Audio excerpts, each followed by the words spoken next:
അതെ, ലോകകപ്പിലെ മറ്റൊരു മനോഹരമായ ആദ്യ സെമി ഫൈനൽ മത്സരം നാളെ നടക്കുകയാണ്. ഫ്രാൻസ് vs സ്പെയിൻ മത്സരത്തിൽ ആരായിരിക്കും വിജയിക്കുക? വേൾഡ് കപ്പിലെ ഫൈനലിലേക്ക് ആദ്യമായി ടിക്കറ്റ് എടുക്കുന്നത് യാമിൻ യമാലിൻ്റെ സ്പെയിനോ അതല്ലെങ്കിൽ കിലിയൻ എംബാപ്പയുടെ നേതൃത്വത്തിലുള്ള ഫ്രാൻസോ? നമുക്കൊരു സാധ്യത 11 നോക്കാം.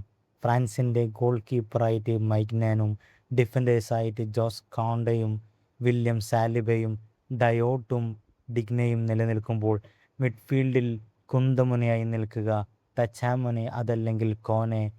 മറ്റൊരു മിന്നും താരം റാബിയോട്ടായിരിക്കും മധ്യനിര നയിക്കുന്നത്. അറ്റാക്കേഴ്സായി ബാലൻഡിയോർ വിന്നറായ ഡെംബെലയും ഒലീസയും ഡോയും നിലനിൽക്കുമ്പോൾ CF കിലിയൻ എംബാപ്പയായിരിക്കും നിലനിൽക്കുക.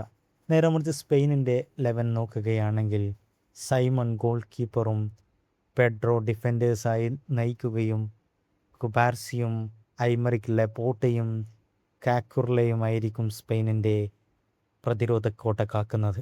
മധ്യനിരയിൽ റോഡ്രിയും ഫാബിയൻ റൂയിസും പെഡ്രിയും നിലനിൽക്കുമ്പോൾ ഫോർവേഡായി യമാലയും അലക്സ് ബീനയും ഒയർസബാലും സ്പെയിനിൻ്റെ മുന്നേറ്റ നിരയെ നയിക്കും.